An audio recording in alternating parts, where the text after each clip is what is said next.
What is going on, everybody? Anthony here, Six Scale Mafia. This is episode 50, dude.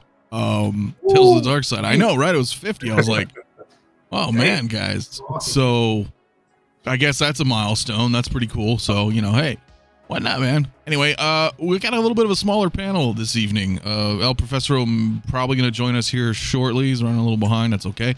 Other than that, you know, usual suspects. Man, we got Jay, brother cousins, my man. What is good tonight? Hey, always a pleasure to be here. Saturday Night Live, Tales from the Dark Side. Let's get it. Let's do it. Yeah, my friend. That's right, dude. And Desi, Metamorphic Customs, welcome back again, my friend. Thank you, man. Glad to be here. Always nice to talk on a Saturday night about hobby we love. Indeed. Hobbies we love, man. And there's so much craziness happening in this chaotic hobby of ours, I think, you know, but it's pretty cool. I mean, it's been kind of a little bit of a slow, I don't know, has it been slow? Does it feel slow? It feels like it, right? Yeah, it kind of feels like it. It kind of feels like it, guys. I don't know. What do you guys think in the comments, man? Let's see who's up in here now. We got Lane Kramer. What is up, my dude? Punisher also in the house. 𝗕𝗓𝗧𝗧𝗧, my man. What's going on? Ant P as well.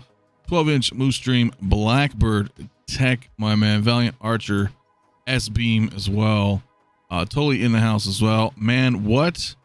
Jazzy, what is good as well? My friend, the Collector, number one. My dude, what is happening? We got Mr. Mom's Collectibles in the house as well.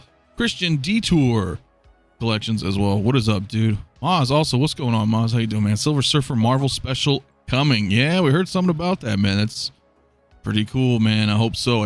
Ren's also in the house. What is good, dude? My man, Xiao as well. Good evening. Hope you're all doing well. Hope so as well. Calvin Williams, what is going on as well, my man? Who else we got coming in? We got a few people coming in. Tyria, how you doing this evening? The Duke as well.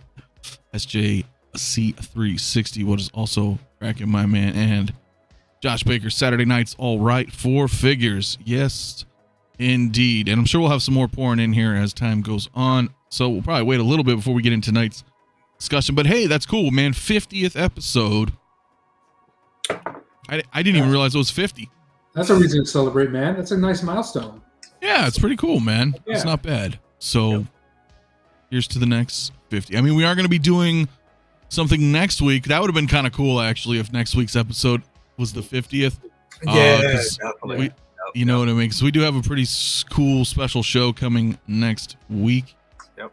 That is also where we're going to be giving away the Zombie Hunter Spider-Man Halloween giveaway for channel members. So if you guys are a channel member, I've posted it in the channel member Facebook group. You guys enter there. Boom.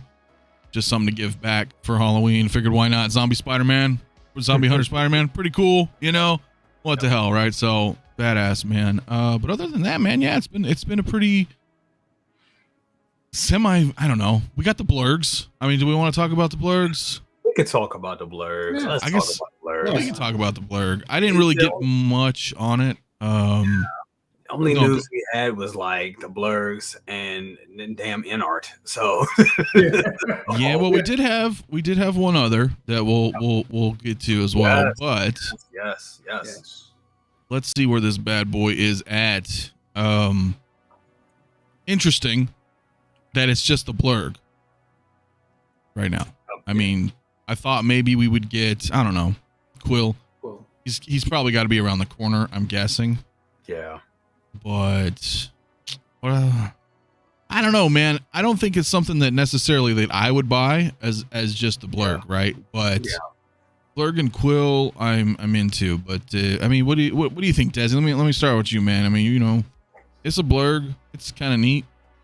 You know, that's my feeling on it. It's a Blurrg and it's kind of neat. Like, right. I always said I wasn't going to get this one, but I think you described it perfectly, man. Like, it's there, you know, it's cool. There's no negatives I could say about it. It's all like, you know, the paint apps are there. It's nice. It's articulated. You know, it's articulated. Like, honestly, man, like for a 6 scale creature, this is pretty cool. But, you know, it's huge. So I got to be considerate of my space and everything. So I'm going to have to pass on this one. Nothing's changed. But, hey, that's not a negative. I think it looks good. Yeah, no, I mean, I think it looks good too, man. But you got that's right. That's one thing that people are going to have to consider, right? It's a beast, literally. I mean, it's quite large.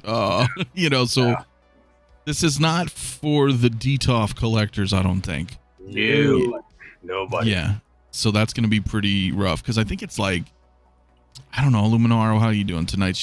How tall is this? I think it's what is it, 12, 13? I'm like, wait, what the hell? Let's look. It's right here. I don't know the approximate. It's 14.5 inches tall. Without a figure on it. Exactly. Not including Mando riding on it. And you got that's like what, another 7 to 8 inches with him mounting this thing? Yeah. Yeah, man. It's quite a bit. That's quite a bit. So I don't know, but what do you think, Jay? I mean, so here's standalone Blurrg? I don't know. Yeah, your thoughts. Here's the thing, and you know, and I did my video when this first came out, and I was kind of like, because I think it does look cool. Like Desi was saying, it's kind of it's a Blurrg and it's kind of neat. Absolutely, it's a neat piece. And you could do some real cool posing with it. It's a 1/6 scale Star Wars creature. So definitely that in itself makes it cool. But here's the problem with it. When I did my video, for some reason I was thinking it was $260. I don't know why that number was in my head. And then I had some people leave comments on my videos. It was like, Jay, I know this is cool, but yeah, $315. That's a lot. And I was like, damn, $315 with tax and then shipping. Damn, you're looking at what, $350? $350, you know, something like that. That's a lot for this guy. And the thing of it is, space. Yes, space is a big deal because this is either going to be a centerpiece or it's going to be like a side column somewhere on your collection, like somewhere in your collecting room. It's going to take up a lot of space. And then even if it's like in a side corner somewhere, that tail protrudes. It's not only tall, but it's long too. So you got to take that all in consideration with it. And you got to look at it like this. Do you really want this as a centerpiece of your collection? Because you got to think about all the stuff that's coming out, because at the end of the day, I know my wife loves certain aspects of my collection. It's not all for her, but she loves aspects of it. And she'll look at certain pieces and be like, damn, I understand why you spent a lot of money on it. This is beautiful. This looks good. She sees this thing, she'll be like, you gonna make this ugly guy big of your collection? What? You know, so you got to take that in consideration too. Even though it is cool for the pictures, it's cool for the look, but when you're considering all the other things that's coming out and how much space this thing takes, think about it. Next year, this is going to be a totally different conversation. We're going to be talking about Ecto-1s. We're going to be talking about Back to the Future DeLoreans and all that stuff. And you got to make space for all this stuff. So you got to think about it. Is this good just for the time now and, you know, having it displayed, or in a couple of months when those things things we really want, like DeLoreans, Ecto-1s and whatnot, or bark speeders and, you know, speeder bikes and stuff like that, are we really going to want to display this? You know, or are we going to box this up? And then some people may try to unload it. It's going to be hard. Let's be honest, it's going to be hard to unload. So you got to take all that in consideration. You got to go where your heart is. If you really love it and you really love that season 1 of Mando and you really like that look and you want to have him and Quill on it, I think that's good. I mean, honestly, it's either you buy the Blurrg, you're somebody like us who already has like a Mando, and you buy the Blurrg and you just buy it and you display it for a little bit, and then you're like, all right, I'm done, and then you just put them away for a little bit. Some people do that. That's cool. You have that display option, looking at it as a big expensive accessory. But this is what it is: a big expensive accessory. It's you're paying for a vehicle, but it doesn't have that same cachet as a vehicle, or if it was, like I said, a tauntaun. So this, like, you don't think it's that prominent of a centerpiece versus a DeLorean or absolutely a Batmobile, something like that. Absolutely. This was in first season and now we're gone, and who knows what he's going to be in. You know, he already has an N1 Starfighter. I mean, come on, these are the things you have to take in consideration if you're going to spend your money. I think if you're going to do a Blurrg, I think, like a lot of us are saying on a panel, if you do Quill in the Blurrg, I can understand that. It is kind of pricey. It's like over $500 package. Oh yeah.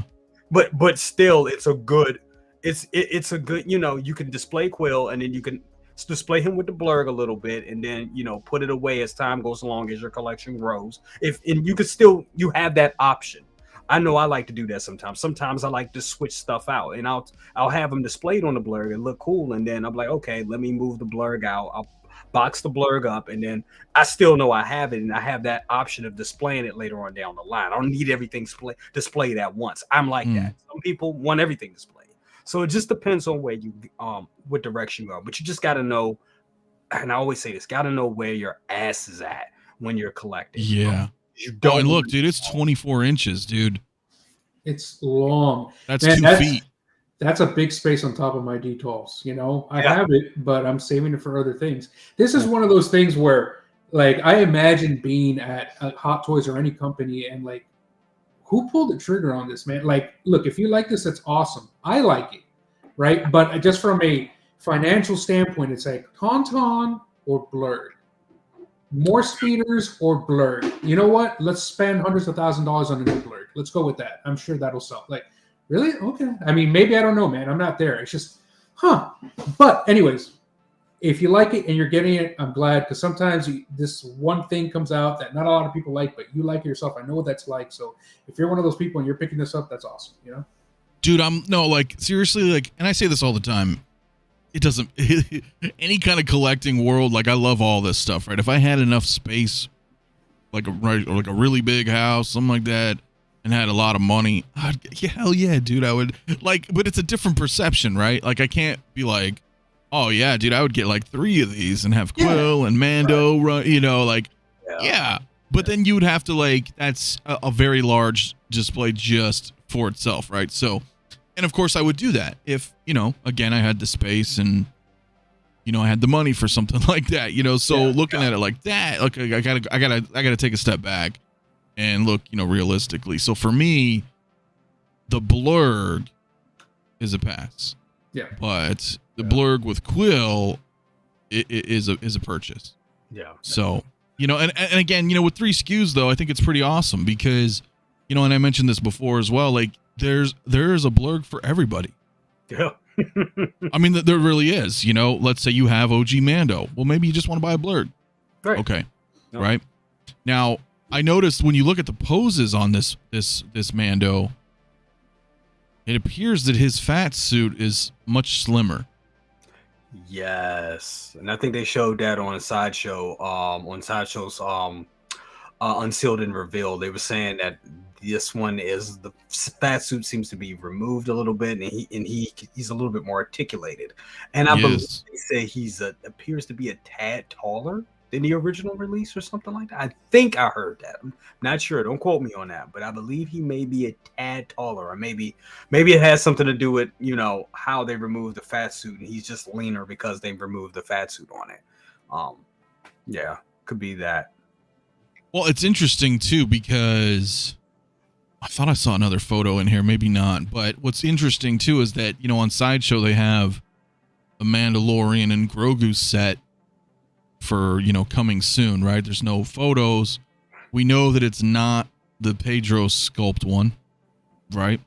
So you have to kind of deduce, okay, well, what is this that's coming? Well, maybe it's just another version that we already have, slightly different Grogu expression, but using this body makes me feel like the N1 is coming, because a regular OG Mando or Beskar Mando's too fat to fit in that. I mean, you can probably do it, but you'd have to really be like wedging and pushing that fat suit. So knowing that this is a slimmer suit, it just further it really makes me think it's coming. That's always kind of been a thing with Hot Toys vehicles and figures going inside those vehicles.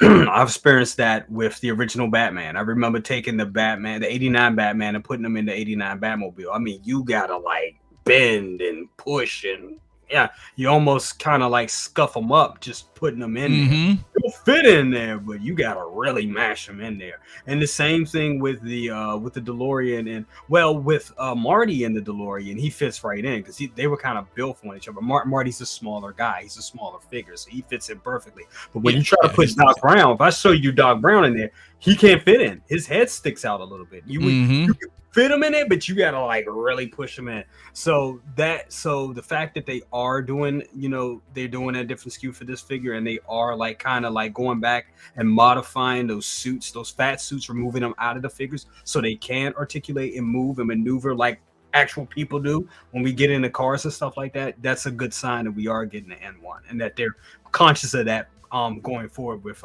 developing these vehicles. Oh yeah, I mean, because here's the thing too, right? Like they have not. I don't know why this doesn't work. They never show Quill on either of these companion pieces for these two freaking Blurrgs, so I'm gonna have to search for them. But it's I think it's a different. I think we're in a different world now, man. Where, you know, I don't feel like Hot Toys can necessarily. I don't want to say afford, but I don't think that they're teasing vehicles anymore in just a tease sense, right? I think it's a different ball game now. We have a lot of different competitors out there. Yeah. The game has changed quite a bit. So when I start seeing stuff, and we noticed, granted, those are vehicles, but for the whole year, when Hot Toys kind of teases something, dude, they've been popping off though. Shortly thereafter, right? Yeah. I mean, we haven't seen a Mace Windu yet. We saw the tease in May, right, with the battle droids. But that could just be a thing. I don't think that's going to be, you know, going on forever and ever and ever. We're not going to see it. A lot of stuff we saw. Kate Bishop. A couple days later, boom, there she was. Electro, same thing. Tease, boom, there he was. So I just feel like it's different now, right? It's different. So I don't know. I'm going to try to pull them up really quick, but I that's what I'm feeling. I'm feeling like we are going to actually get this damn Starfighter. Yeah. I think it's coming. You know, I agree with you, Anthony. It's things are a little different now. It takes, you know, it's always an investment to produce a prototype that you know you're not going to make. You know, like, then why do it at all? And then display it in multiple conventions. I know in the past it was a flex move. All companies do that. Car companies do that. You know, that's fine. But nowadays it's a little different. So I'm hoping it's coming. Well, I know. Hey, listen, that Batmobile. Listen, Maz, I'm telling you. I'm telling you. All right, you don't have to listen to me, but the Batmobile's coming. The N1, I'm pretty sure, is coming. No. And that freaking the Vulture's coming. It's just a matter of time, man. It's just a matter of time. You know, people were saying the same thing recently about the Goblin suit, and here we go. Yep. You know, it's just a matter of time. That's all it is. It's, dude, Hot Toys has so much shit on their plate, and it would be, you know, it'd be kind of pointless for them to just tease it and not drop it at this point, right? They know people are gonna buy it. It's just rough, man. Because Quill and Blurrg, this is a $600 piece. Yep. $600, dude. Yeah. That is a big chunk of change, man. It really is. That's a lot. I'm not saying it's not worth it or anything like that. I'm just saying that's a big chunk of change. You know? Yeah. It's a lot. Definitely getting it with Quill, because that's a good set. That'd be a definite, like, let's say if this comes out like around Christmas, that's a damn good Christmas present. You know what I'm saying? That, you know, gives you that big set, toy set feel, kind of takes you back to your childhood. And then Quill is a new figure.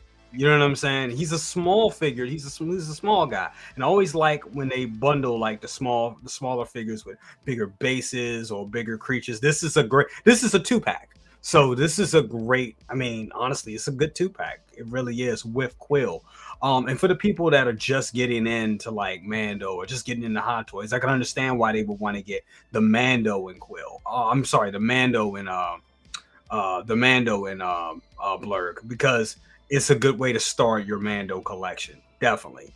But for us that already have it, yeah, this is the way to go. It's a little expensive. Yes, it's a little expensive, but I know me, I would have this displayed like this, him riding on side. That's how I'm gonna do it. No, like I'm buying this one. Yeah, you know, like, but no matter what. But eventually I would probably get rid of I would move slowly move the Blurrg out of the collection, just because of the sake of space over a period of time, and then probably right. If you were running out of space, it's like, okay, who gets sacrificed, Quill or the Blurrg? Exactly. Right. Which I can get. I can totally get that. Shao said, didn't some of you want to do back? Absolutely. Wouldn't that be bigger than a Blurrg? It would be. It would be. Yeah. But sometimes you make sacrifices, right? I mean, it's just, you have to factor all those in. You know, for me being OT, hell yeah, man. I got my Sand Trooper somewhere over there. Like, I would have him riding a do-back. Man, I'm all in. I'm all in for stuff. It just keep in mind, guys, it's expensive and it's a lot of space. So as long as we all, check those boxes, that's it. Like, there's no bad release here, right? I don't think there's anything to knock on this one. It's just space and price. Yeah. Andrew James, though, my man, with a $5 super chat. Thank you so much, dude. Says, this is for brother Cousins. When you gonna sell me that Ghostbusters set, my dude? Much love to you, though. Great stream, Mafia. Well, thank you, my man. You have anything to say to him? Absolutely not. Okay. All right. Absolutely not. Hands in my dead body. Oh yeah, that is great, man. Mandalorian Huntress in the house, my dear. Thank you for coming in. Good evening, Mafia and crew. Nice. Indeed, my dear. It is a good evening. We're just talking about the Blurrgs. Another $5 super chat, though, my man, from Andrew James. Thank you, my dude. He says, my fiance is watching with me, and she's agreeing with everything you guys are saying. Tell Maggie hi. Well, thank you, my man, for the super chat, and hello, Maggie. Hey, how you doing, Maggie? Nice. Hey, Maggie. Very cool, my man. Well, yeah, it's really cool, dude. I mean, it's cool. It's just big. It's a little pricey. It's okay. Yeah. I like it, though. Like Jay said, this is a solid figure. The thing that's... Here's what kind of irritates me, though, man. And maybe it's just me. Is you can buy Quill by himself. Oh. I don't know. I guess it would be... Is it a dick move? If they were just like, hey, you want Quill, you got to buy the 545 set. As you said, like a 2-pack. Look, man, you can call it a dick move if you want. I'm telling you that if I was working at a toy company, I would have been like, no, the only way to get Quill is with the Blurrg. I would have made the call. Because it's like, no, this is going to be like, not a lot of, that's how you get it, right? Not a lot of people are going to want Quill because she's, a side character. So how do you get him? Well, put him with the Blurrg. Not a lot of people are going to want the Blurrg, but put them together, you get one, you get the other, right? So I would have made that call from a marketing perspective. Like, that's what I thought, and it's not like I would complain so much just because he is the Blurrg. I mean, if you think about it, right? I mean, that's how he's introduced. Yeah. Those are his animals. He teaches Mando. So it's kind of like they're synonymous with one another through the show. So I could see it as a 2-pack and be like, oh, okay, that makes sense. Yeah. Right? Yeah. Like, by themselves, like the Blurrg by itself, it's like, oh, okay. I'm gonna get it to complete a collection, but I'm not excited about it. Same with Quill. Quill's a cool character when he's little. It's like doesn't come with him. It's like, all right, I'll get it. It's a little figure. It's cool, but it's not exciting enough. But together, it's fun. That's a fun 2-pack right there. Like you said, it tells that story. It's storytelling with that set. Yeah, and look, and I totally get it, right? Because like Tully's thinking locking him behind a Blurrg would be wrong, but I guess it could be. But I just feel like, I don't know. For me, I don't think I would have had an issue. Yeah. If that makes sense, It's not like, I think a dick move would have been like, the only way you can get OG Mando is with this Blurrg ever. Like, I mean, like, dude, it's OG Mando. Come on, like that's the only way I can get him with a Blurrg. Well, it actually isn't it? No, well now it is, right? Right. Well, right, but the original, right. This new 1.2 or whatever it is. Yeah, I'm saying just from like the get-go, the only way to have ever gotten OG Mando is if you got the Blurrg. Like that's like, come on, man. Like, yeah, well, that would have been kind of a dick move. Back in my day, no, but like back in the days of like early collecting, especially when we were kids, I remember like a character like Quill would be like almost like a Melloway or like a special collector's Mhm. edition. You know, he would be like a special edition, you know, that you could get, like you couldn't always get or something like that. So he wouldn't be like a main release, and that would make people want to sought after and get it even more. Because if this just, imagine if they would just readily, that just came out, like you have Mando, you have a Remnant Trooper, you have all these other characters, you have Heavy Mando, and then you have Quill. You know what I'm saying? So Yeah. It makes sense, like if he was a special edition, or if he was a Toy Fair exclusive, if they packed him by itself, if they didn't lock it behind like just buying it in a 2-pack as the Blurrg. So I understand. I agree with Desi. I agree with, I guess I'm agreeing with both of you. I wouldn't be offended if they locked Like it. we were like indifferent, right? If it was locked behind a Blurrg or otherwise, it didn't really affect us either way, right? In that sense, because like you're saying, like what he is in the story, it's kind of cool. It's pricey though. I mean, $545 when you factor in the Blurrg is what, $315.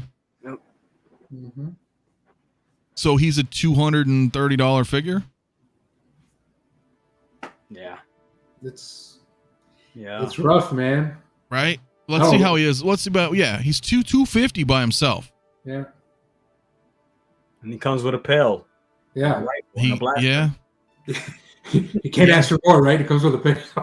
Yeah, I mean, he does get like a tranquilizer dart, I suppose. Switch, pail, his little rifle.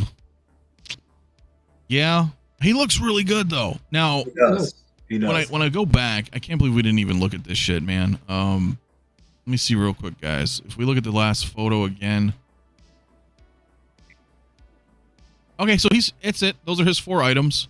Yep. So it's still him. It's you get the full figure and all his accessories with the Blurrg. Okay, so yeah, but still a little bit. I mean, it's just because there's so much stuff, right? There's so much stuff coming out, so you want to really make sure, like, hey, you know what? I want this figure. CT603 says everyone getting a Blurrg are all saying they want Quill and Blurrg. What are the chances that version selling out? Whoa, that's a good question, man. Yeah. I think he would be the first to go. I agree. Yep. Because of that combo, that popularity, right? Yep. Yeah. But we don't know. You know, at the end of the day, we don't know. Does the regular version of Quill come with the baby in the blanket, the Grogu in a blanket? Oh shoot, that's a good question. I didn't see that. Sorry, I missed it. I didn't really see it advertised in either of these. Yeah, they don't really show it on the thing. Is that from the Grogu accessory pack? That's a good question. I think it is. Because I don't see it. I don't like he's being shown. All right, we'll show it one more time. He's being shown with it. Yep. But there is no. Yeah, he's not there at all. So. Yeah, at all. And then when you look at Quill himself, same thing. He just has the 4 accessories, right? Like, well, that's deceiving. Yeah, so I'm not really sure. That's exactly the Valiant Archer. Here's it's the Grogu pack. He's just posed with it in the photos. No. So yeah, and that's kind of I figure. And you know what? They do that. Hot Toys always does that. That's fine. Fair enough. Yeah. So anyway, that's the Blurrgs, guys. There's options for everybody. Yep. Let's move on to this guy. Because talking about expensive figures. Hell yeah. We're looking at a little bit of the chats in the way, but $395. Now before we even get into it, I added them to cart through Sideshow with tax and shipping, $447 to be shipped to my location. Ooh. So $450. But we'll talk about that in a minute. First things first, a lot of people didn't think it was going to happen. I remember that, right? Everybody's like, I don't know. I kind of want the other Goblin. Well, here it is, man. Jay, it's your move, man. What you thinking? Love it. I'm so happy that they announced it. I'm definitely getting it. Me and Loco Lou was talking about it yesterday. I'm getting both. And I know it's very, very pricey, but I think I'm getting both. I want both looks. I want Really? The Yeah. Goblin. Yeah, I want the classic Goblin with the helmet, and I want this version too. This is both of them are phenomenal. Very expensive pieces. Very expensive, but I like it. I really like it. I'm glad they decided to do it. I thought this was gonna be like a Toy Fair exclusive. I thought we were gonna get this back in the summer when they were doing the summer showcases. Right. Just as like, hey, here's a bonus version of. Right. And this, Hot Toys, they don't do anything that makes sense. No, they do not. That's true. Don't. But yeah, but I like both of them. It's very expensive. They kind of got, and you know what? I was kind of saying it. They kind of have us by the balls a little bit. It's like, damn, y'all could have just did what you did with 𝗕𝗏𝗡. I think we were hearing comments like that yesterday, where you can have it to where you could put you could put the tattered hoodie around it and everything. But this is a battle damage. You got to look at this as a battle damage version of that suit. I believe this is a different suit. This is a different suit, but it's battle. You can see the battle damage in it, and they've done that before. We've gotten battle damage figures. We've had regular RoboCops. We've had battle damage RoboCops. We've had Terminators. I mean, battle damage Terminators. Exactly. They have done this before, so this ain't nothing new. Nothing new. So I'm good with getting two of them. It does kind of suck, but I want two versions, definitely. Yeah, and it's not just battle damage, because it is, right? But it's got it is an updated suit. Like, he's got contraptions on it. It's like rigged or something, right? Like, it's cool. Like, this is definitely the one for me. I think it's just that price is killing me. Yeah, I gotta be honest, man. Like, I have to, my Marvel. You guys know my Marvel selection is very selective, if you will. So I'm at a point where I got to choose between this, and the other one was Dead Strange, which I really like too, because of the horror aspect. So I got to make a decision between that one and this one. So it's rough. Yeah, I don't know, man. I mean, I think this is more classic. I know. I know. I might have to go with this. Like the colors too. Like, they just pop. That classic purple on green. Even though he's not it's a classic character, right? But this version of him isn't classic, but it's just right up my alley too. So I don't know, man. Looks really good. It's their, interpretation, of Green Goblin. Yeah. The color scheme, that, and I appreciated that. I appreciated that in the movie. I was like, okay, this is cool. This is more, because to be honest with you, man, when Raimi did their Spider-Mans, and I saw Green Goblin for the first time, I didn't like it. It just felt very Power Ranger villain, like. Yeah. Agreed. I was like, what is this? So I was never really a fan of the Raimi trilogy. It was okay. Yeah, they were okay.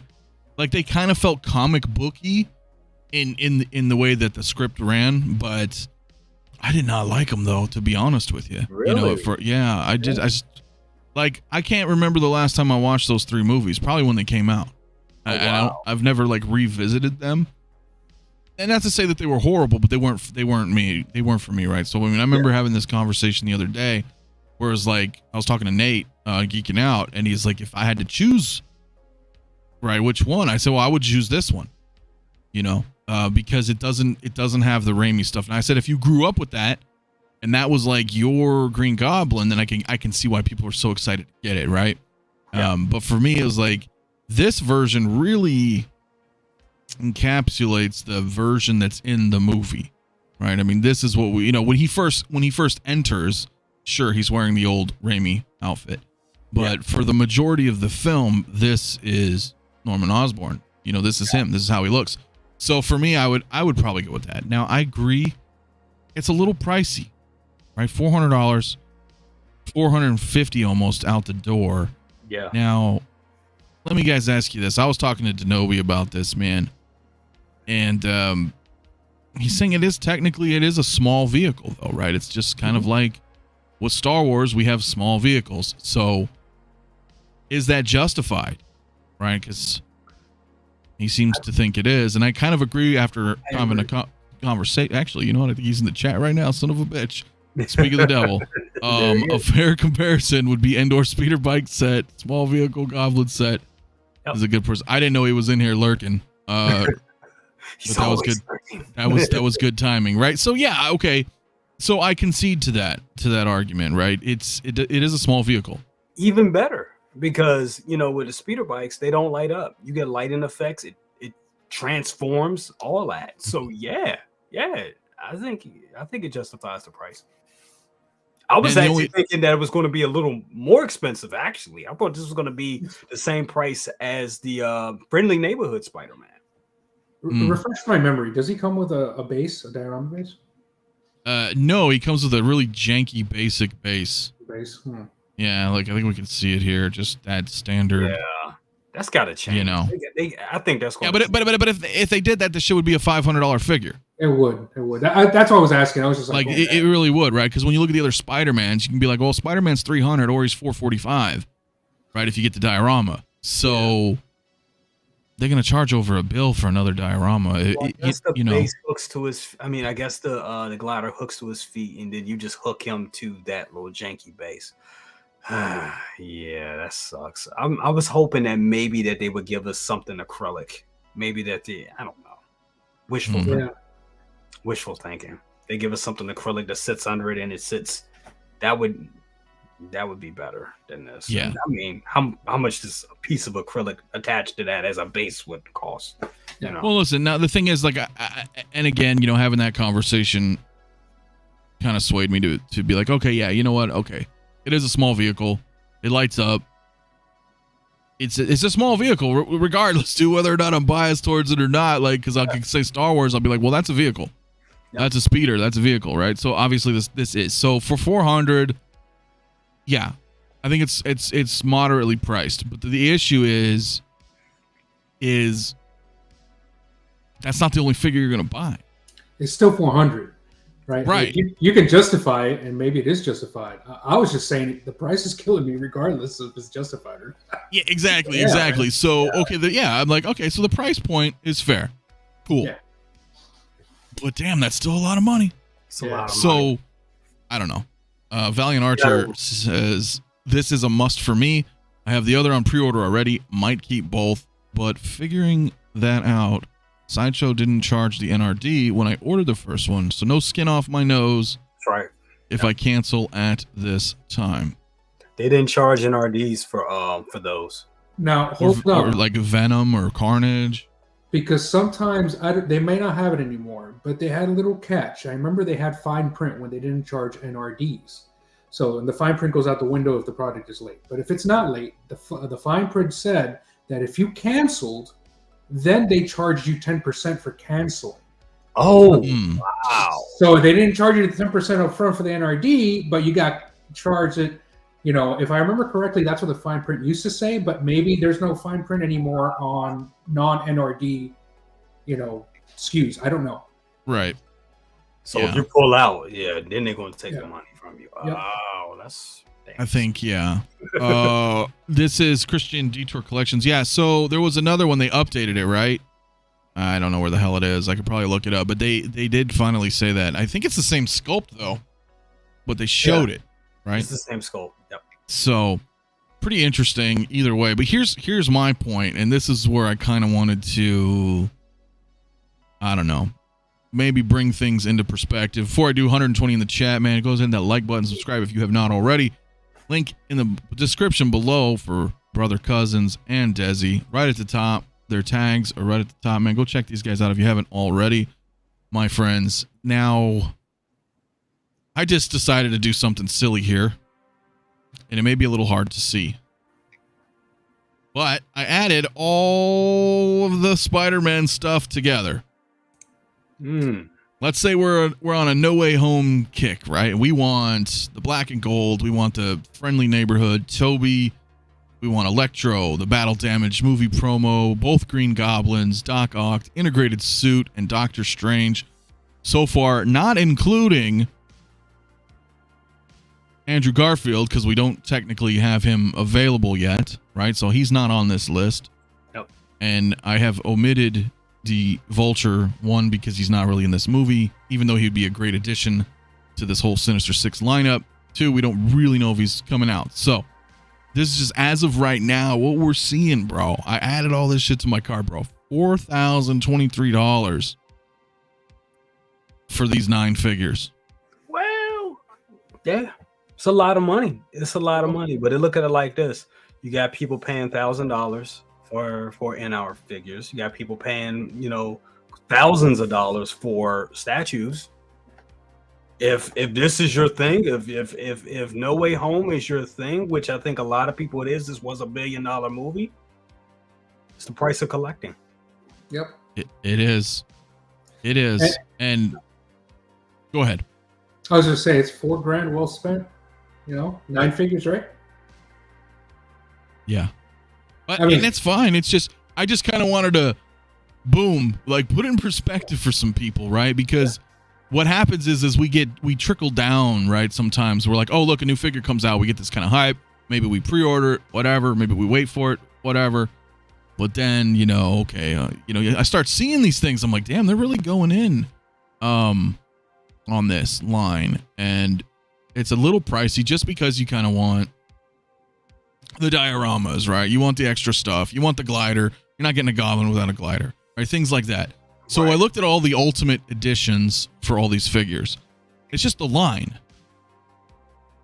$4,000. I mean, it's pretty much gonna be close to $5,000, right? Because when we get Andrew Garfield, that's gonna be another $500 item, I'm sure, right? Because he has the diorama base as well, and maybe they'll give us the end suit Spider-Man from the end of the end scene, right? Yeah. You never know. Yeah. You never know. Yeah. No free shipping, my friend. So don't show my partner that total. Yeah, it is. It's a sobering realization. You just killed my high. Well, I'm sorry, man. I just kind of wanted everybody to kind of take a look, right? Please don't ever add it all up. Yeah, I know, man. It's a lot, man. It's a lot. It's, you know what? And this is going to sound crazy. It's a lot.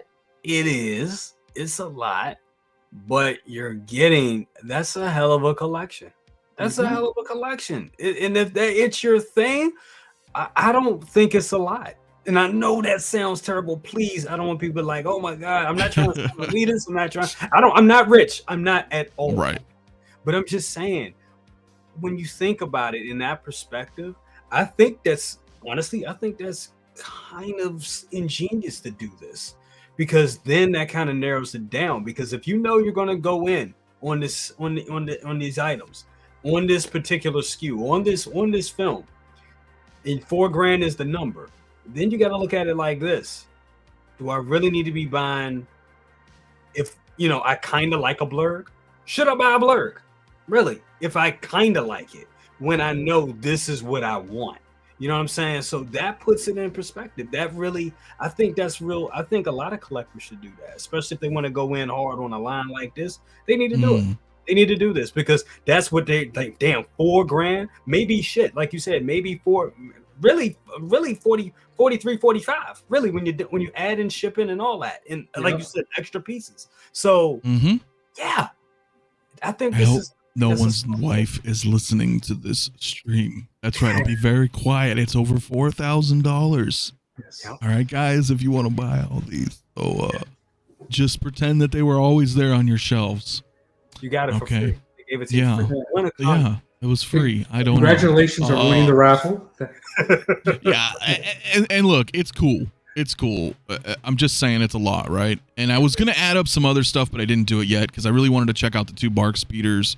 You know, Jesse and Vaughn. I was going to do like a Clone Wars comparison as well. And it's just, you know, it's whatever. I'm just saying it's expensive. That's all it is, man. So, you know, I kind of want you to see the big picture because let that maybe sink in. Is this what you absolutely want? If it's like, hell yeah, I'm totally in, I'm in, right? Just know that's the value. It's doable, even for your budgeting shrewd collector. It's completely doable. Because look at the time of everything coming out. You work those payment plans, save your money. It's doable. I do think it's doable. You just have to be really you have to be decisive on your spending, and you have to be disciplined. That's it. It's a budget. I mean, it's why some people don't pick up a Blurrg. like you were saying, you guys were saying, right? Like, or they do. We replace this with a blurg or something. It's just budgeting, right? Just like Jay was saying. No, it is. It is. No, man. Hopefully, no divorces, man. Yeah, that's something you guys gotta figure out. But as Hot Toys Nightmare says, as someone that Army builds clones, I think $4,000 for 9 main characters is reasonable with the Diabase and 2 different vehicles. It is. It is reasonable, and I agree with that. I totally agree. Yep. But hey, just kind of a little splash of cold water on everybody. Just that's what it all is. Yep. It is what it is. We're good. Does Sideshow take credit payment? Yeah. I mean, bro, you can always do a firm.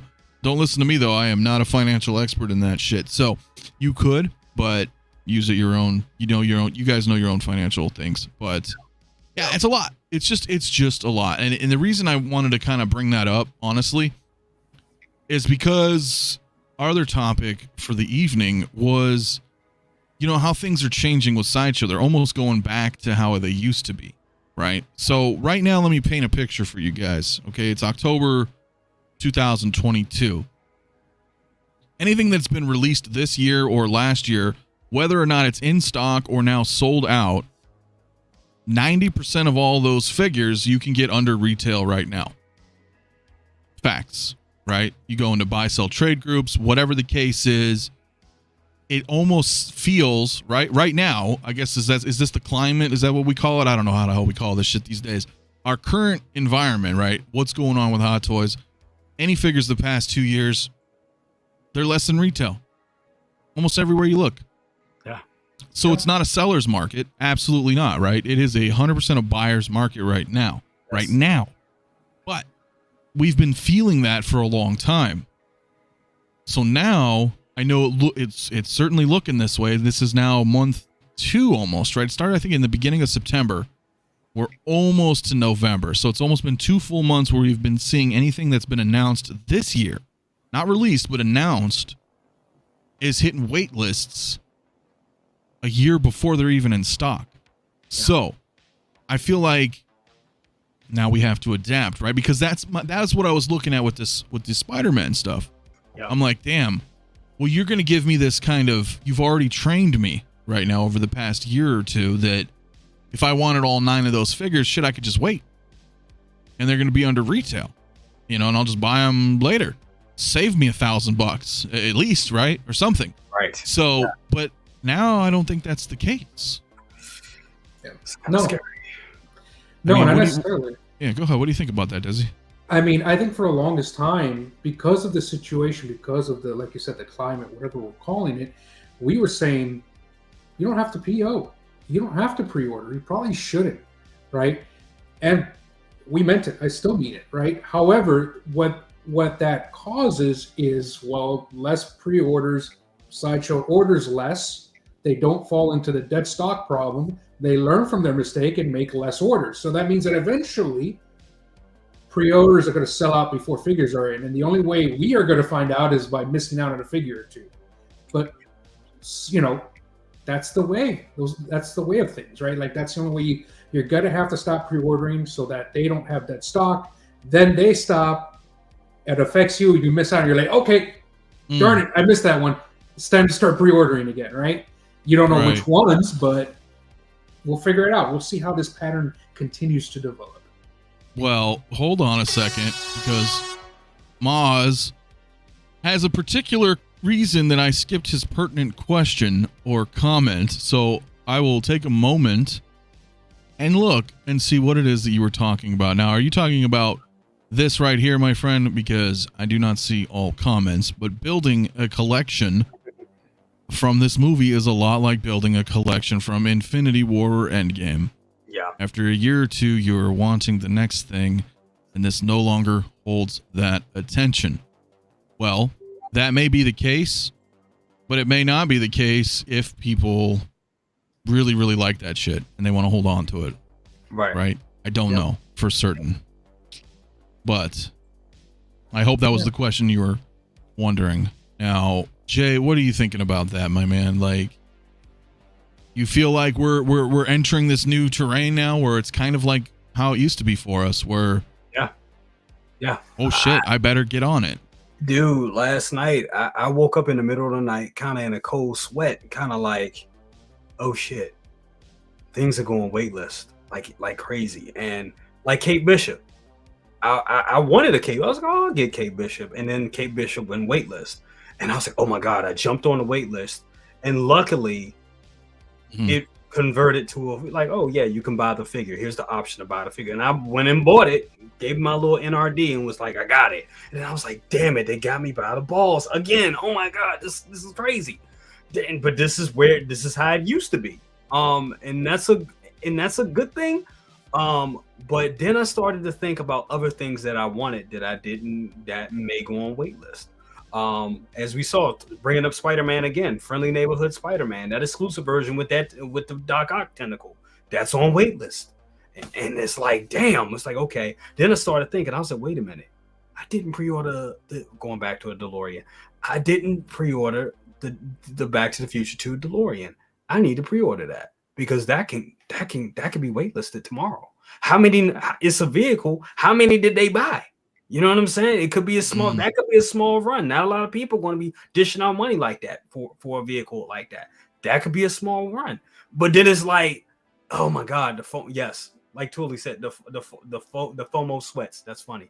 Exactly. No, it is, but it's turning back into that though. I think. Yeah. It is. To answer your question, Josh, no, I'm not getting it. I'm just not going down that path. For me personally, it's not really much of an, like, I love my original trilogy, and you know, I'll pepper in certain Marvel things that I like, but that's it for Hot Toys, right? Or some of the older 80s, you know, I got a ton of that shit. So if, you know, I will be getting the new RoboCop. I'm getting Doc Brown as soon as he comes out. I'm getting the DeLorean Mark II.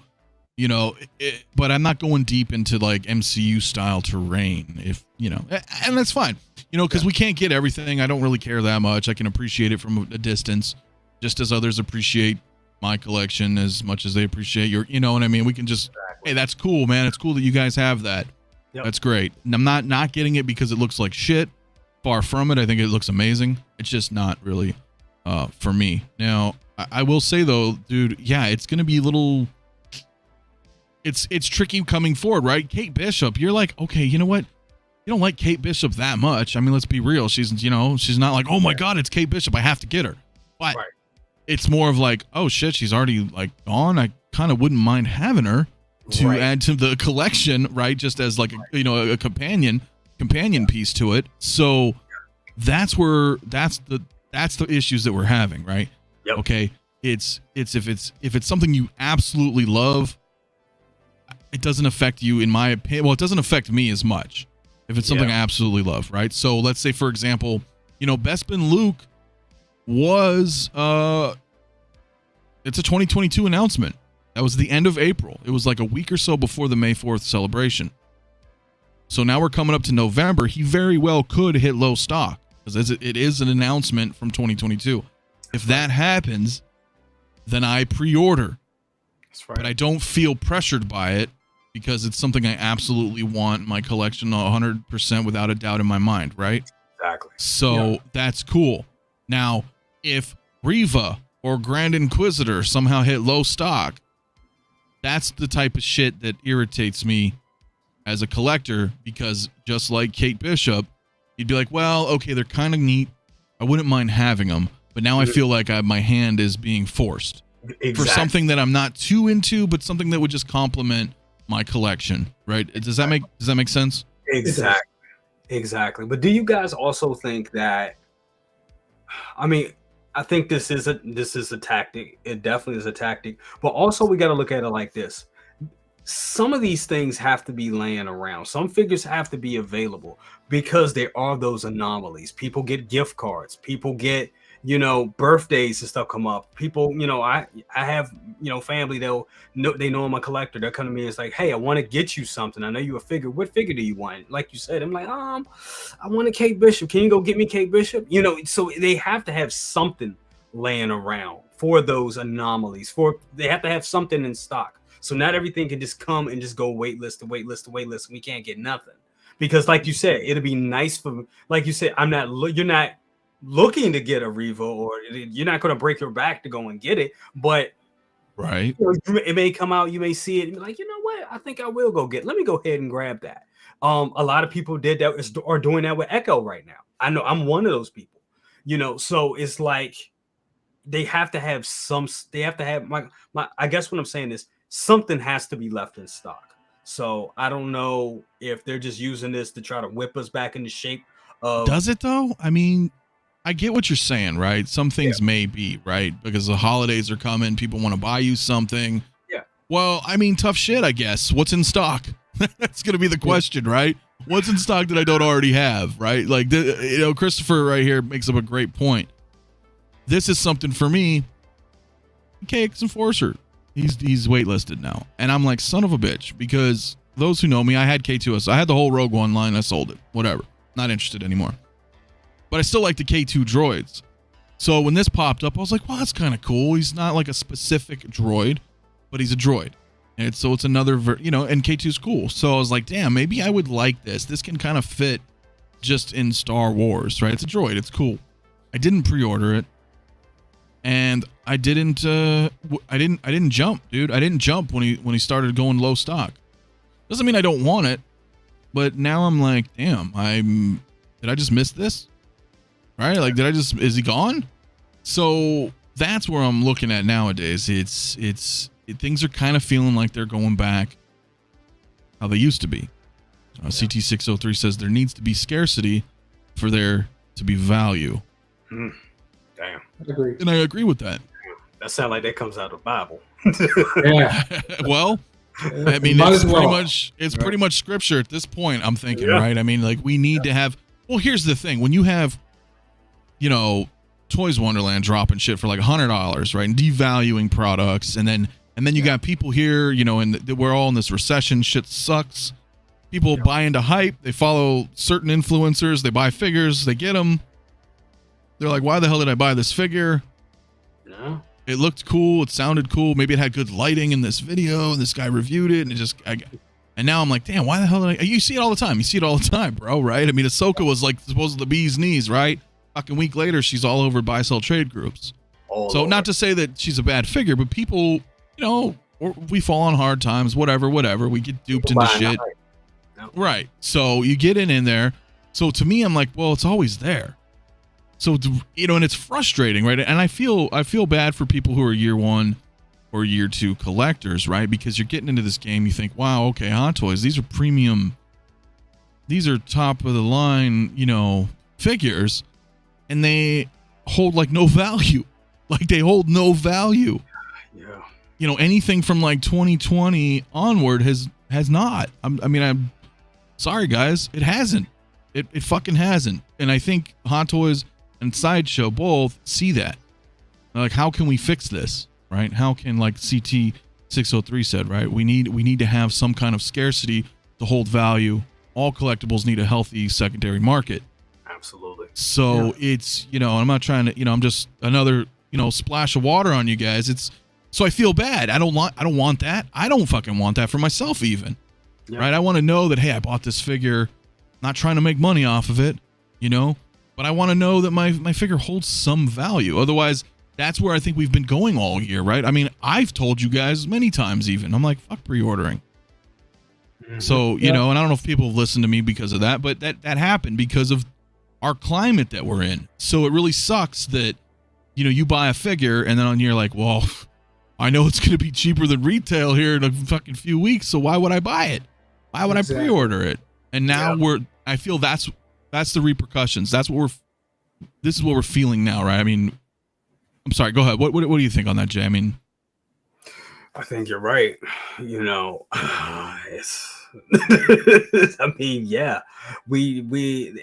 Everything you said was just right. I mean, yeah, that's where we're at with it. That is just how it's messed up. And we need, these things need to be they need to have value. And that's just what it comes out. We're seeing that a lot of new stuff just doesn't. It's not holding the value at all. So, and I think somebody in the chat just said it, like Kristen Detour's collection. He said, I think higher prices will force scarcity. Yeah. Well, that's, again, I spoke to 𝗕𝗏𝗓 on that subject. You know, we kind of touched on that, and I feel, you know, what he said is that's another way of Hot Toys kind of healing the market, so to speak, right? It will, they will force that, right? Because that's another issue I think that we've been having is there's a lot of people, you know, that have not like committed, right? Oh, I'm gonna pre-order this, and then you're like, whatever, it's $25, and then it comes and you cancel it. We've all done that. We've all canceled pre-order. We've all lost our NRDs at some point, right? Yep. So, but it's much harder of a pill to swallow. Let's say a Bark Speeder, right? That's what's $60-something NRD, right? Yep. So, how many people commit? I think that's another issue that they're trying to combat, right? They're like, hey, listen, yeah, maybe those higher prices will kind of eliminate some of that. I don't want to say flakiness, but will encourage more commitment from the customers. Yeah. Right. Because we're seeing these wait lists and we're like, okay, maybe we do want that. You know, maybe I need to figure out how to get this done. Yeah. Yeah. And I've said it before, I'd rather pay $3.95 now. And when I get the figure in my hand, it's worth $3.95. Then pay $2.85 now, and when I get the figure in my hand, it's worth $2.20. Like, I'll pay the $3.95. It's like a car, bro. You just drove it off the lot. I mean, yeah. So it kind of sucks, man. Does cheap Toy Wonderland figures still hold weight? That seems to be a short window only on very few figures. Well, it sets a precedent though, right? Because let's say I have a Shore Trooper squad leader and I pay $260-something tax and shipping for retail from Sideshow. And then you got these assholes doing it for like $100. Okay.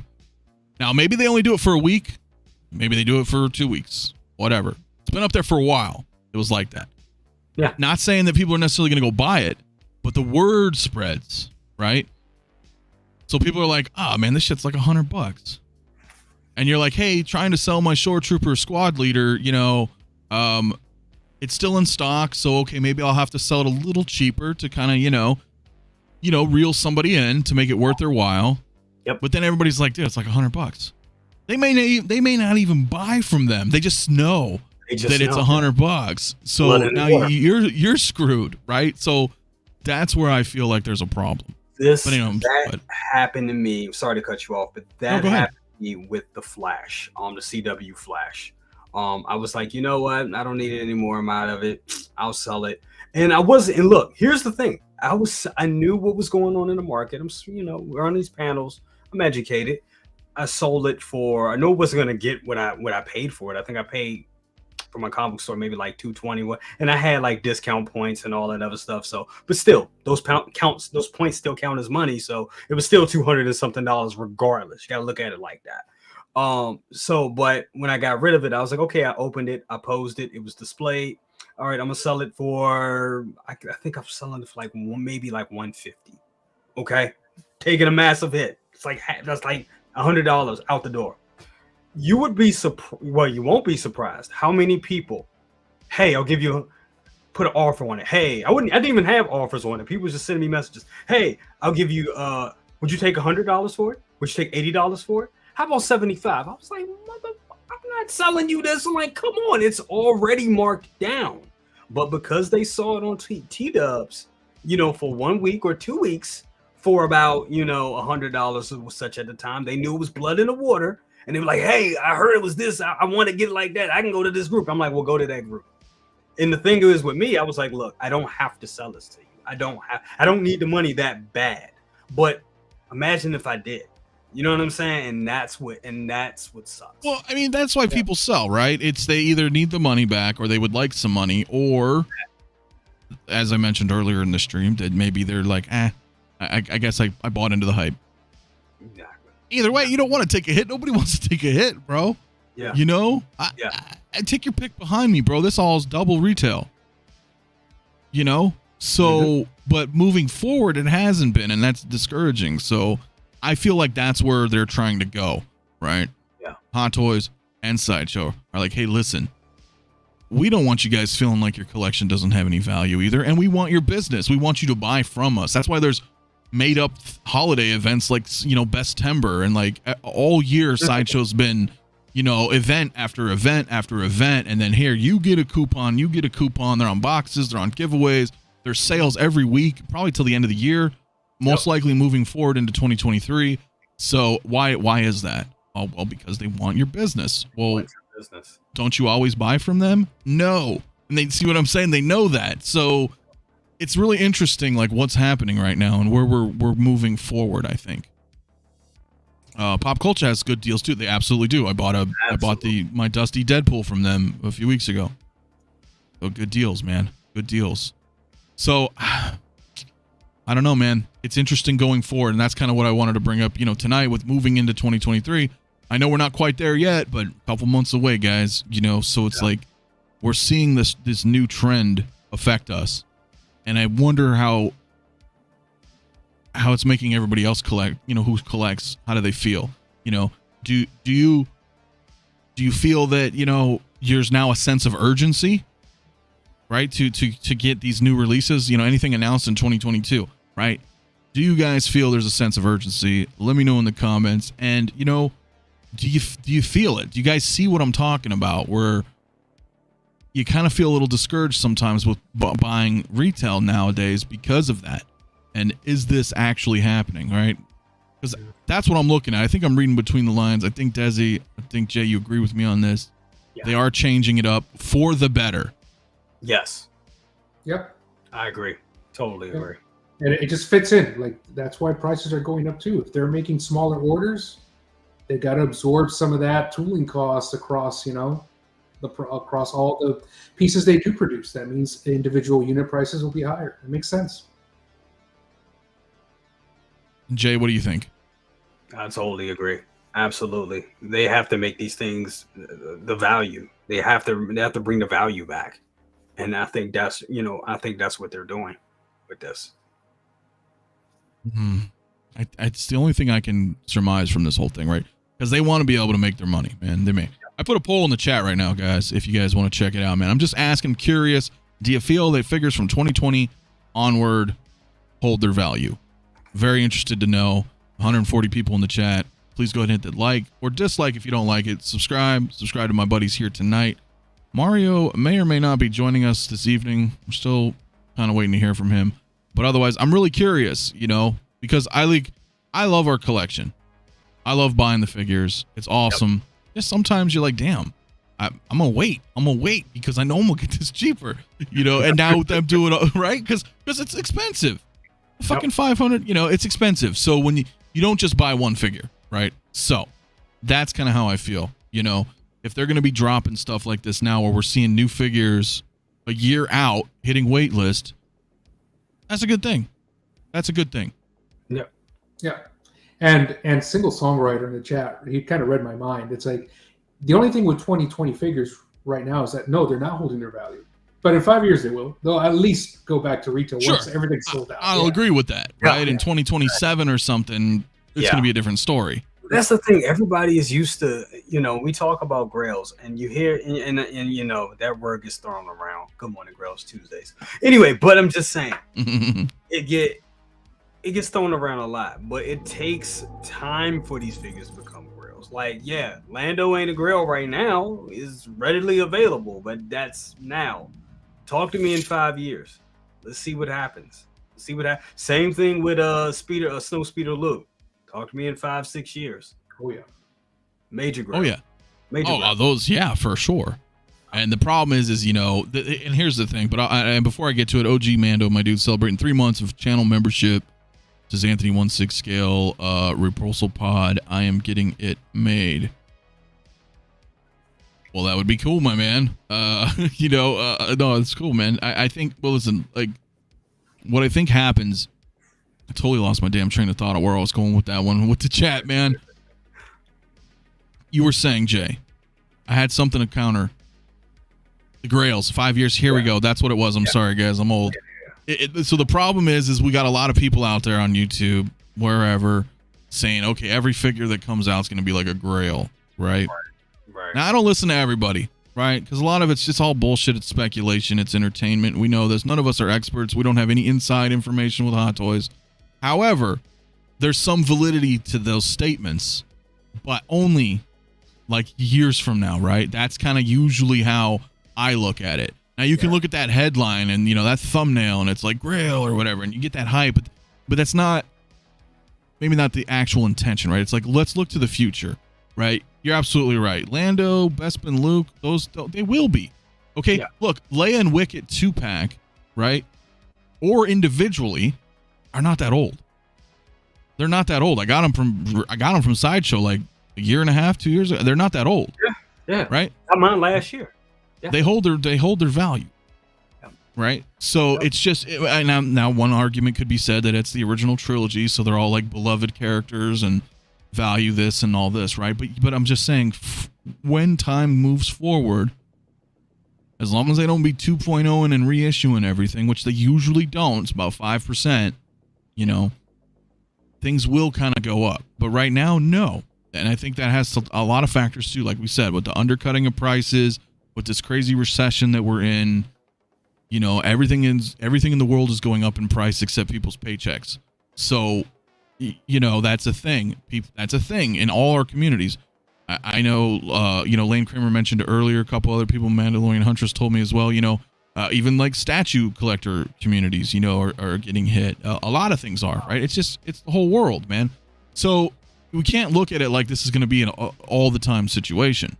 Eventually things will balance itself out. Years will go by, and we can look back on this conversation in October of 2022 and be like, wow, that figure's worth a lot of money now. Maybe. Yeah. And I think a good example is, because it's not a grail per se, but a good example are the plastic Iron Man from 2008 and 2009. They've been replaced by diecast. They've been replaced by diecast reissues. And yet when I sold my plastic Iron Man, I still made a little bit of money on it.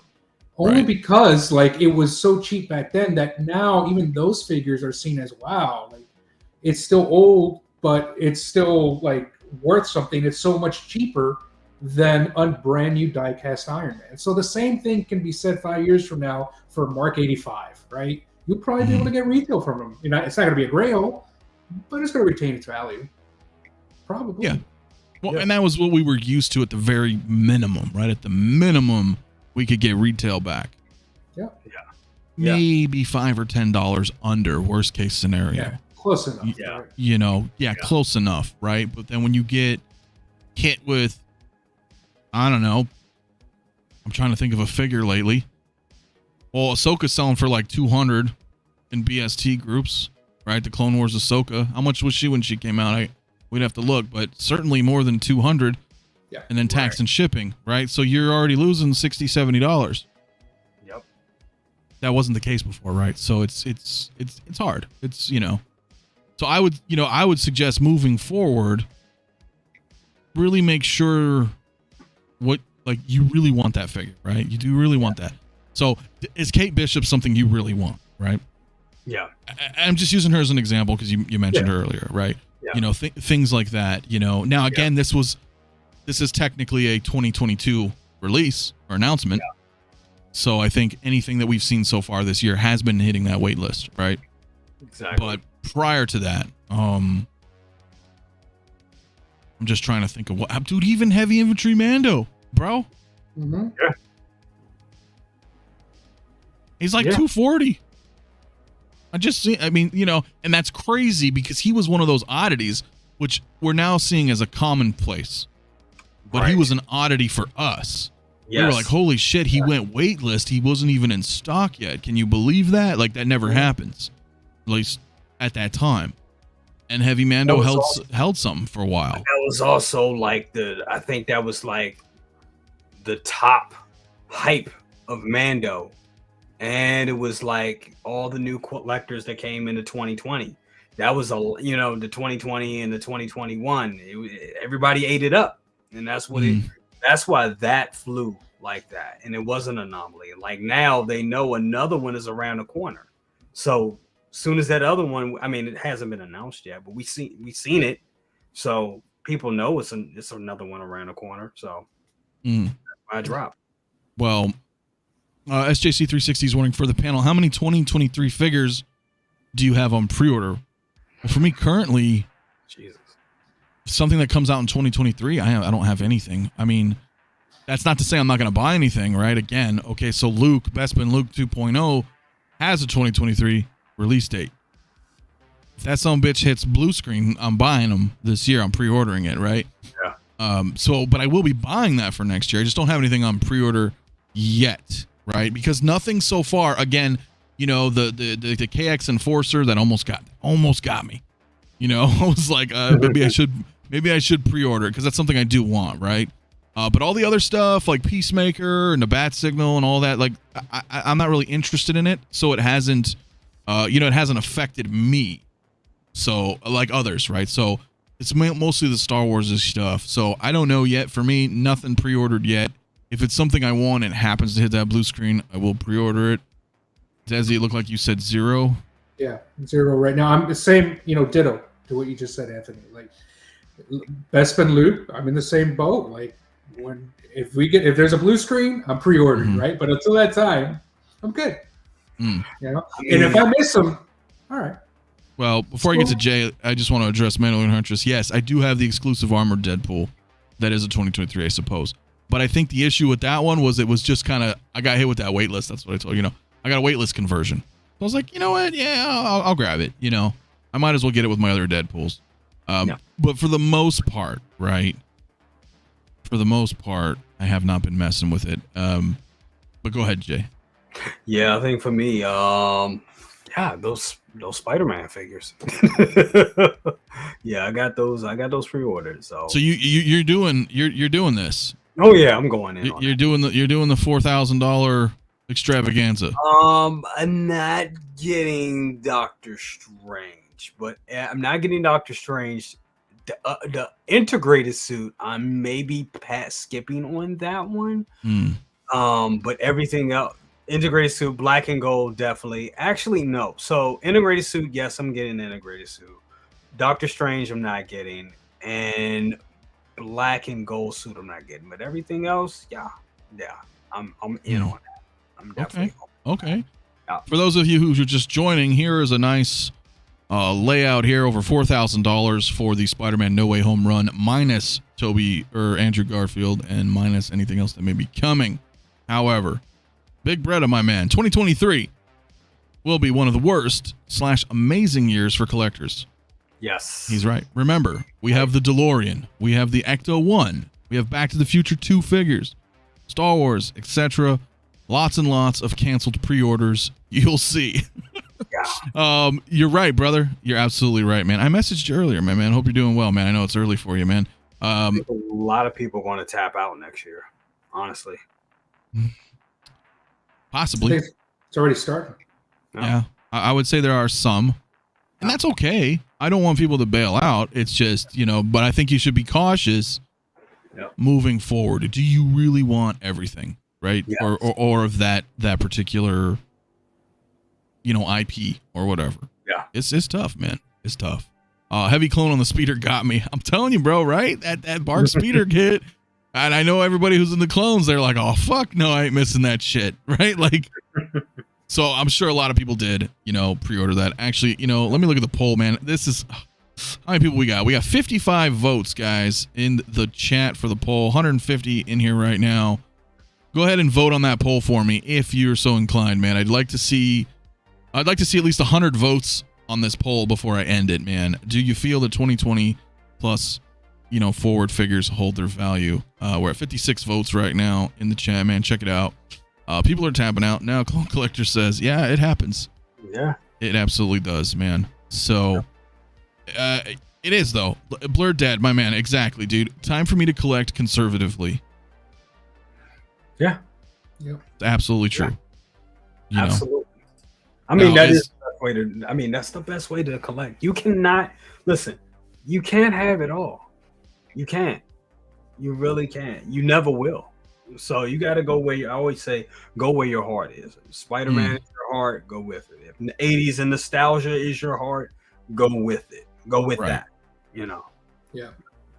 And that's what I have done, right? With my collection, that's where we're at. It's like, hey, okay. I don't need everything. And I would say learn, maybe if there is a lesson to be learned here, is learn from our mistakes, right? Because we're all not perfect and we've all done things, right? Where, for example, it's not that I didn't love them, but I had the whole Rogue One, right? I had every prequel figure that they ever released. I at current time had every figure that was from the Clone Wars. That's a lot. Can I ask you a question? Absolutely. Do you think at some point that you may want to go back and get those figures again? It's possible. Because I'm just saying, because it's possible. Yeah. Go ahead. Yeah, I'm just saying, because I've done that. I've sold Days of Future Past Wolverine. I had that and bought it for like a great price. And now I had to buy it again because I was like, you know what? I always miss that figure. Not just because he's coming back and he's going to be in Deadpool. That is a big incentive. But also, I love that figure. And I was like, damn, I always want. But I sacrificed it to get the DeLorean. But now that I'm in a better position, a slightly better position in life, and I'm like, you know what? I really want that figure back in my collection. So I think and he's cheaper now than he was then. Well, exactly. At the time, right? When he was at that resale value. Right. Exactly. Because I'm sure you sold it for more than you just rebought it for. Yeah. See what I'm saying? So I get that. So any regrets? I guess I would say so far. Well, I'll put it this way: everything that I've sold so far, I have not reacquired. But never say never, right? Yeah. There are times, again, I see some stuff. I'm like, damn it, I sold all those fucking Spider-Mans. They looked really cool together. Or I look at some of the Rogue One. I'm like, yeah, that'd be really neat. And then if Andor comes out, you're like, oh, I can have a Cassian Andor and some other stuff. But no regrets, right? Because, and the reason I say that is because, sometimes you get into stuff and before you know it, you have a lot of shit and maybe you just don't have room anymore or you're not feeling it as much. And so things went and people were like, dude, what the hell? I remember when I sold all that shit, everybody's like, are you okay? I'm like, yeah, I'm good. I have of sound mind and body. I just made a decision. They're out the door. SJC360, my man, $5 super chat. Thank you so much. He says, if you look at your collection, what is the first three things to go? Rogue One, Clone Wars, prequels. Already happened. For me. And that wasn't figures. Those were whole lines. But now, nothing. Because I got to a point, and this is what Jay, what Jay was just talking about. I got to a point where I was like, you know what? Everything I own, I want to absolutely love. Yeah. Right? I just want to look at my collection. I don't want to walk past a shelf or glance over at one and be like, oh yeah, I got that. And not like really even think about, its significance to me. Now, to a lesser extent, do I need every stormtrooper? No. They don't get me, but as a whole, for A New Hope or the original trilogy, when you look at it as a whole, that's what's hitting me, right? Yes. It's that, oh shit, I have A New Hope and Empire and Return of the Jedi. It's all one badass, that's where it hits you, right? But for a lot of the other stuff, I didn't really care for the prequels, dude. They were okay, but I didn't grow up with them. They don't have that hit for me, right? Same with Rogue One. That shit just came out not that long ago. It was a fun movie. It was a great movie. But it didn't feel like when I looked at it, I was like, yes, I have that connection. So things go. That's how I look at it. But I'm sorry. Go ahead, Jay. No, that's all I was saying. No, you sell. Sometimes you get out of something. You know what I'm saying? And you'll sell it. And you'll be like, damn, well, really kind of missed that, and you'll go back to, and I think that's fine too. Sometimes you have to, I think, like you said, if your collection goes overblown and you don't have space and everything starts to look like clutter and not art anymore, that's a problem. We always talk about it with collecting. We talk about where the dark side of collecting. This is fun. This is a great thing, and not to be negative or anything, but that's why it's the title of the show, my friend. But continue. Exactly. So it's the thing is, there's a dark side to it. There's a thing where you can go and you can buy figures and just accumulate it, and it just becomes clutter. It becomes a hoard. It doesn't become a collection anymore. And I've seen that happen. That happened to me at one point. I was like, damn, I'm not going on trips as much anymore. At that time, I was like, damn, I'm not really going on dates or anything like that anymore. Damn, I need to do something, you know? And I started purging. I started getting rid of I got rid of all my McFarlane stuff. I got rid of certain lines I didn't need anymore. And then I was like, okay, this is what I love. I love MC. At the time, I was like, I love MCU and I love Star Wars. So let's keep it there. That's right. You found your way. As Big Greta points out, he says it's not sustainable to collect Marvel, DC, Star Wars together unless you have lots of cash and space. Stick to your lines, people. You don't need to have everything. And that is one big thing. I think for almost anybody here, I don't want to speak for everybody, but let me know, right? But I can tell you my experience. That first time you buy a hot toy, doesn't matter if it was 2010, doesn't matter if it's 2022. That's right. The first time you buy that, your first, and I'm only saying hot toy, but I guess I could broaden it to 6 scale figures, but we're talking about hot toys right now. So you get that first hot toy, bro, and something clicks in you and you're like, okay, this is pretty badass. And then all of a sudden, and I've seen it time and time again, a month later, people got like 10 fucking figures, right? You're like, oh shit, like, you know what I mean? Because it's this new world and you're like, this is so awesome. I need more than just one.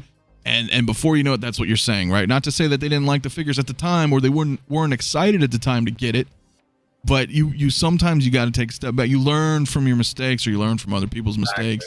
If you see them as a mistake, right? It can get overwhelming. You can end up having a lot of stuff. And before you know it, you may be like, uh-oh. I'm in too deep. I don't have the space. It's okay. I love Arkham Asylum, Arkham City, Arkham Knight, Arkham Origins. I love that whole Batman. I love Batman. I've loved Batman my entire life. Those games were amazing. I don't have any of the figures. I have 0 of those figures, and they are all fucking awesome. Yep. Like, I want all of them. I absolutely want all of those. I have 2 statues.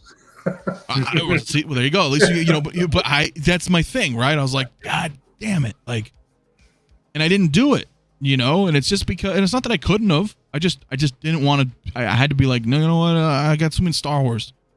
I got all this MCU stuff over here, right? It's like I just can't. Like, again, if we were all rich, we all had big spaces, and cool. Yeah.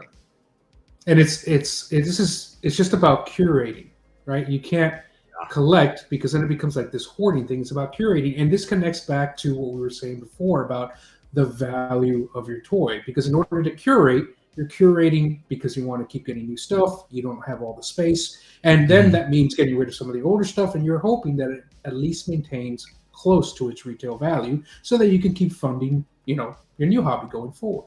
It's all about curating. Oh, absolutely. And that's where we can somewhat, in the current climate, I mean, it's changing, I hope. That's what we're talking about with the future. But then it's hard when you're like, damn, maybe I do want to curate, which actually at this point means I'm going to purge and mix it up and fine tune it. And then you're like, damn it, I'm taking a hit. I'm fucking taking a hit on these figures. And then, and if that's what you choose to do, that's what you choose to do, right? Mike Fellas says, my first hot toy was that gateway drug. It was, dude. It is, bro. When you get your hot toys cherry popped, you never forget it. It's 100%, man. Captain America, First Avenger, and Red Skull. Sold them both. But those were my first, I remember, and I was like, all right. And actually, I just sold them quite recently, if you guys remember, this year. Yeah. And I had them at, whenever the hell that was, 2012. So, but, because some people are like, oh, no, you don't get rid of your first one. I'm like, well, it's. Sometimes you have to. Yeah. And sometimes you have to. I mean, it's lifestyle, lifestyle choices too. Like, I mean, I got rid of my first one, and I got rid of my bank robber Joker, and that was my first one and beloved one. But I had to make it. I remember I was like, you know what? I was trying to buy a car, and I had the money for the down payment, and I was $300 short, and I was like, you know what? I'm gonna sell that. And got the money and was able to get my car. it's like that. Same thing with I had Bruce Lee, DX Bruce Lee, Into the Dragon, great figure. I remember I was doing a film project and we needed money. We had everything done. We needed I think we needed like 300. We needed $500 to finish filming the project. And I was like, you know what? I know where to get 3. I'm like, damn, my boy was like, you gonna sell Bruce Lee? I was like, dude, this is my dream. I'm doing a film. We need to, right. You know what I'm saying? Some things, certain things will take that priority, of course. Absolutely. Of course. DK says Empire Strikes Back Vader was my first hot toy. Ooh. It was over after that day. And it's true. And we're still here, man. We're still strong. You know, it's interesting. You know, and that's why I kind of wanted to talk about that tonight and look at this poll, man. With 72 votes so far in the poll, 65% of you guys feel that your figures do not hold value. And that is exactly what I wanted to hear. And not in a good way. I wanted to be able to look at some actual data here and say, okay, I'm not crazy. Sideshow knows this. Hot Toys knows this. They're making changes. People don't want to feel like their stuff doesn't hold value. It's not like you're in it to make money, but it's just like it's discouraging, right? As others have said in the chat this evening, a lot of you are still buying Funko Pops because you get them for $10-20, dude, and some of them go $200-300. I mean, like, it's crazy that you have something as prestige and awesome as Hot Toys now that are selling below retail. You're like, what? Like, it does not compute, right? Brain doesn't. I don't understand this. These are the best. They are the best right now. You can say whatever you want with InArts. Who knows? When they come out, whatever. When they get 20 years of experience and they're in for the long haul, then maybe they will be the best. But right now, Hot Toys is. So it's very, holy shit. It's a little discouraging. I'm not going to lie. It is. It is not a good place to be in for a company like Hot Toys, in my opinion. If it is the best of the best, and I truly believe that they are right now, you can't have figures selling for under retail. Maybe a few here and there, especially if you always have something in stock like a Stormtrooper. I think they still should do that. But just in general, have they have now, it's not a good place to be in. No. That's exactly right. And yeah, Valiant Archer, that's what we're talking about, right? Exactly. That's why pre-orders are waitlisting. They have to correct their market. They let it get messy, and it's true, man. Now, I will say this, though, guys. We'll kind of segue a little bit off of that. I'm going to go ahead and end the poll right now, which is, like I said, 66% of everybody. Because, we are, you know what? Actually, who just said that? Braden, my man. Yes. Enterbay holds their value and usually rise. 90% of their figures absolutely do. My man. They do. And that's what a lot of people forget. Enterbay is not just NBA. Well, they kind of maybe are now, but dude, I've got a lot of cool Enterbay figures. They hold their value very well. I don't feel like when I buy them, I'm like, I'm going to get, whatever. Of course, the ones that I have, I'd never want to get rid of anyway, but there's others, and that's the thing. That's what's weird, dude. It's like kind of Hot Toys. A lot of these third parties are holding their values too, right? They don't make as many of them or whatever.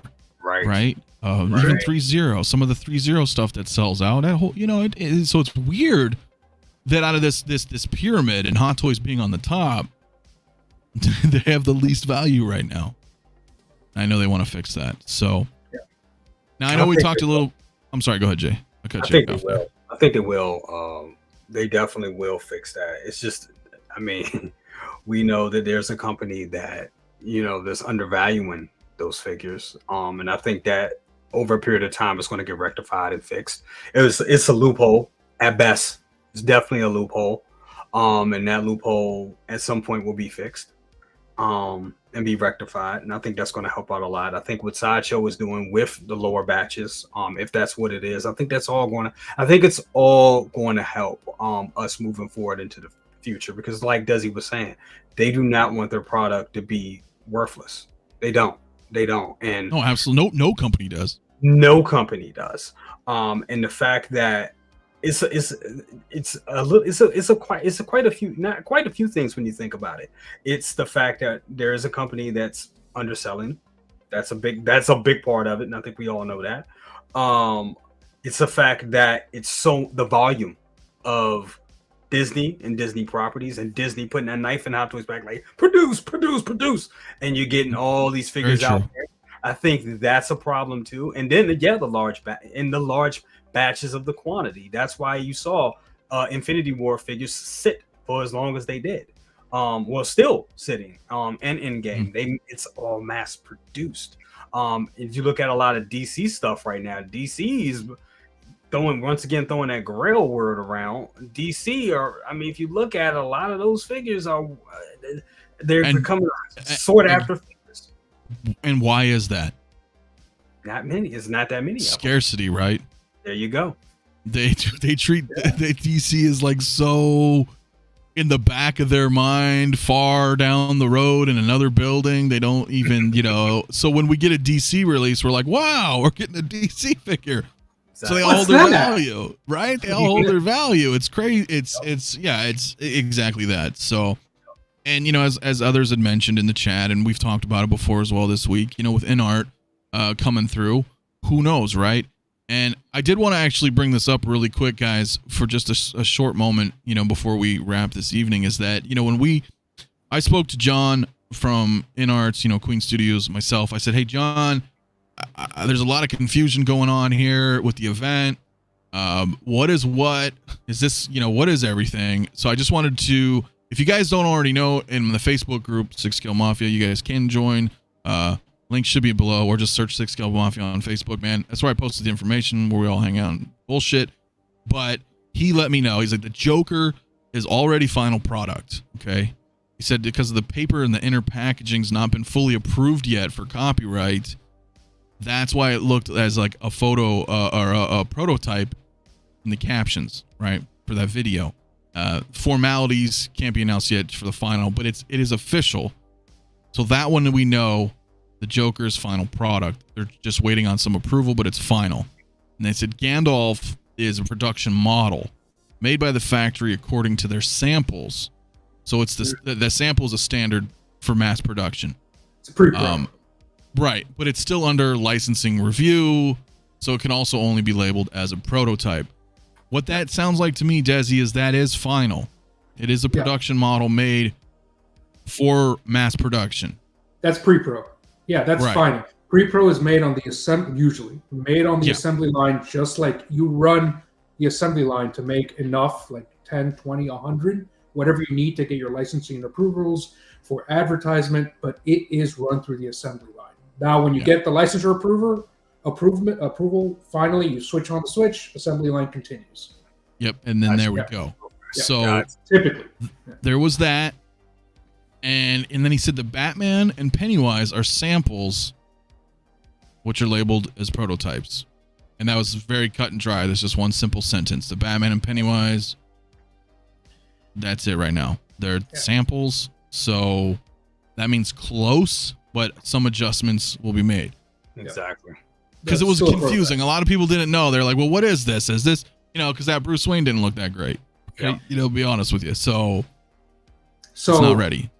A prototype and a sample are not the same thing, right? A prototype is a prototype. So if you can say a prototype is a model, a custom, right? But a sample means a sample from a pre-production could be a sample. It means something off the line. So that's kind of confusing, but that's okay. That's all right. That's fine. The point is he got his point across, which is it's still not final. There could be a couple of changes made, whether it's a pre-pro sample or whether it's a prototype. That's fine. There's still changes to be made that hasn't gone through licensure approval yet. Right. And that's what I just wanted to clarify because, I had to ask him. I was like, bro, okay, the event, that's great. It's cool that some people showed up. It's cool people got to see it in person. Okay, I like that. Whatever. But at the end of the day, this whole week, everybody's like, oh, it's final. Oh, it's prototype. No, it's final. No, it's prototype. It's like, dude, nobody knows. So I hope that clears things up. That's directly from John's mouth, word for word. Yep. So you guys know if there's any confusion, and we'll see what happens, down the road with them. I know Joker should be coming out soon. Jay, you already bought yours. I bought mine. Yep. I don't know when mine's coming in. I did get it through SpecFiction, so I assume that I will get mine probably after others, right? It's going to be very similar to what we've been seeing, like with Hot Toys. If you get it right away from Hong Kong. There may be a delay, you know, for SpecFiction to get their product. Exactly. I will be doing my review. I am going to be showing full transparency, man. I paid for it. I'll show you exactly how much I paid for it. I'm going to show you my order number, my receipt. You're going to see, because I am just like you guys, man. I paid full price for this bitch, and I want to take a look at it. I will scrutinize the hell out of it because it's an expensive figure. So when that day comes, hopefully you guys look forward to that review. It's their first figure. Had to get it, but it's expensive, no doubt. So, and then, like I said, I know you got yours too. Yeah, I got mine. It's funny. I got mine through Toys Wonderland. I did. I got caught up in that whole 3-day thing, that 3-day debacle. But yeah, I know. But here's the thing. I know, but here's the thing. Let's hear the excuse.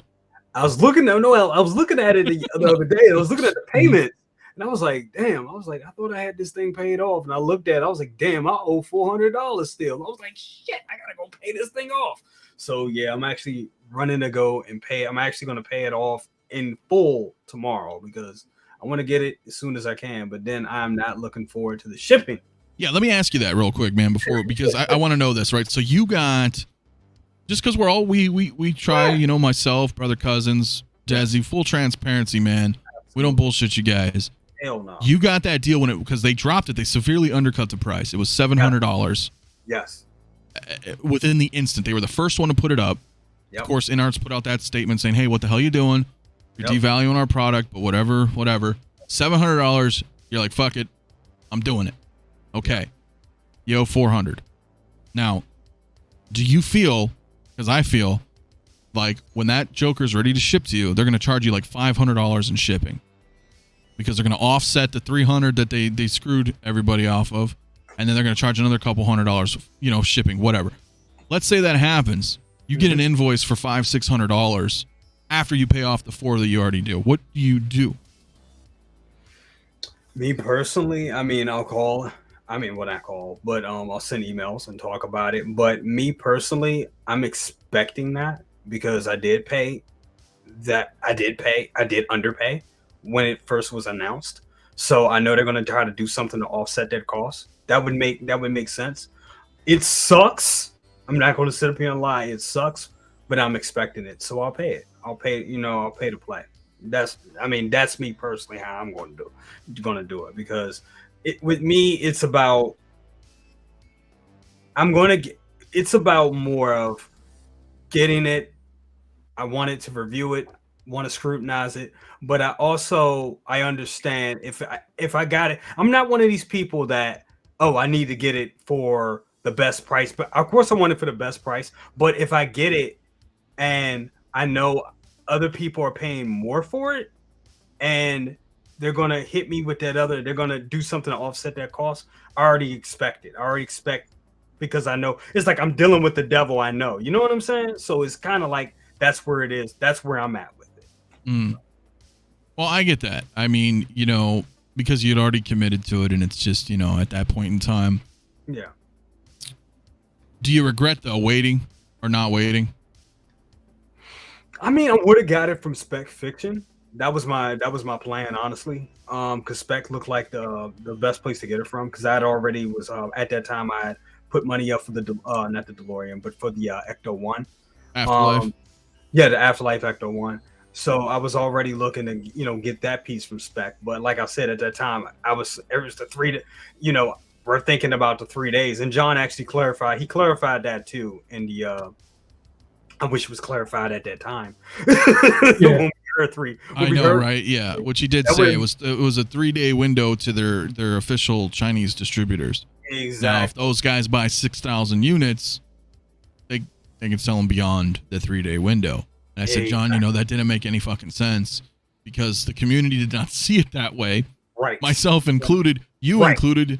Right. I felt it that evening. I was like, dude, when is Todd gonna get it up on Spec? Right. Because I saw it on the Toys Wonderland, but we're all different. But I was like, fuck no, I'm not buying it from them. I'll wait for Todd. But I was still like urgent. I was like, fuck, man, Todd, put it up. Right. And then he put it up and I bought it because I felt the same way. I was like, oh man, 3 days. But here it is. When I went to see it, it was sold out. I don't know if it was a glitch or something. Todd had it up there, and it was like it was sold out. And I was like, yes. I was like, I missed my opportunity. And I was like, I went to Toys Wonderland, and here I am. This is where I'm at. And here we are. So we're gonna we're rolling with the punches right now. And I gotta roll with the punches and take one for the team. And I mean, hey, it ain't the first time it happened, but you know, I will say this: that's what I mean, they confirmed that was the final. I'm happy with it. It looks phenomenal. It does. It does. It really does. So, it does. It does.